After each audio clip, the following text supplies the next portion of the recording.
بسم الله والصلاة والسلام على رسول الله.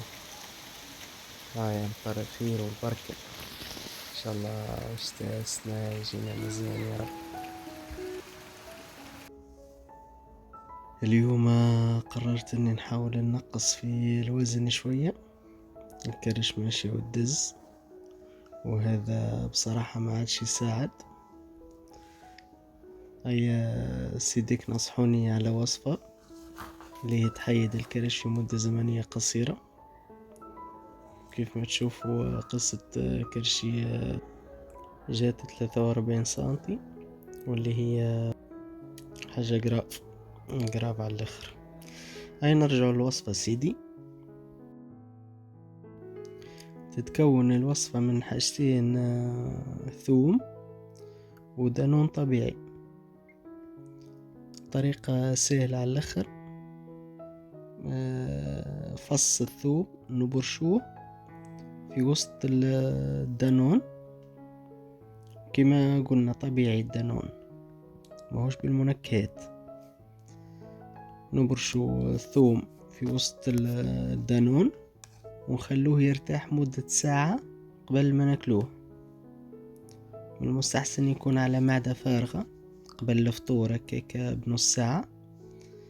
واللي باش يجيه الثوم قوي ينجم يستعمل معاه شوية عسل.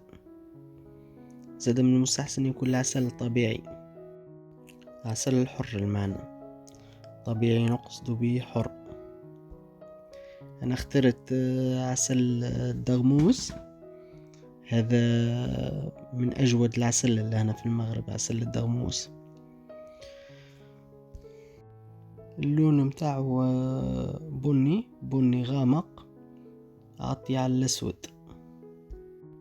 اما كيفاش باش نعرفوه طبيعي ولا عاد؟ لازمنا نجيبو صحن يكون ابيض ما فيهش زينة ما فيهش الوان، ونصبو شوية عسل فيه، وبعد نصبو فوق العسل شوية ماء،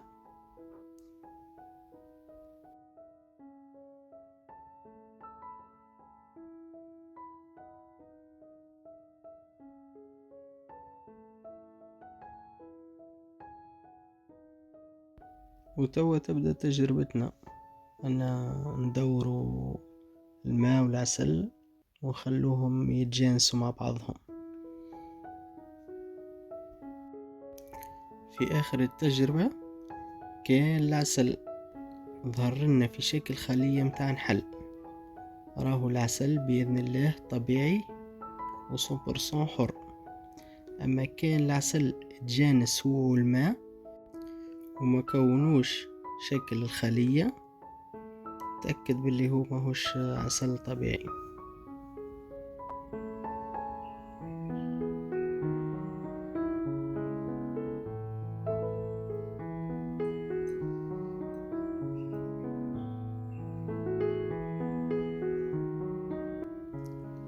كيف ما نشوفوا هنا بدأت توضح لنا شكل الخلية. الحمد لله أن كان العسل الحر بإذن الله. وهنا كما نشوفوا الصورة واضحة متاع الخلية. الحمد لله أن طلع لنا العسل الحر. رجعنا لكم بعد 10 أيام شباب. قيسوا مع بعضنا ايش نقصنا فيها الكرش. انا حسيتها نقصت، انتم زيدوا شوفوا كان فما كومنتاريات تقولوا لي نقصت ولا. نقيسوا سيدي العوش نلقوها نقصة سنتي ولا زوز. يا شباب كي قست نلقاها نقصت 5 سنتي في ظرف 10 أيام. معناتها أنا نشوفها حاجة ممتازة. كان الواحد يوظب معناتها أكثر، نتصورها ومع شوية سبور نتصورها تزيد تنقص بالباهي. أنا من تجربتي ننصحكم بالوصفة هذه. دانون طبيعي وفيه فص ثوم حسب تجربتي. مزيانة الوصفة وما هيش صعيبة، الناس الكل نجمو نعملوها. وكيف ما بدينا الفيديو بأمطار الخير والبركة ننهوه بأمطار الخير والبركة إن شاء الله. نتلقاو في فيديو آخر إن شاء الله. نلقاكم على خير.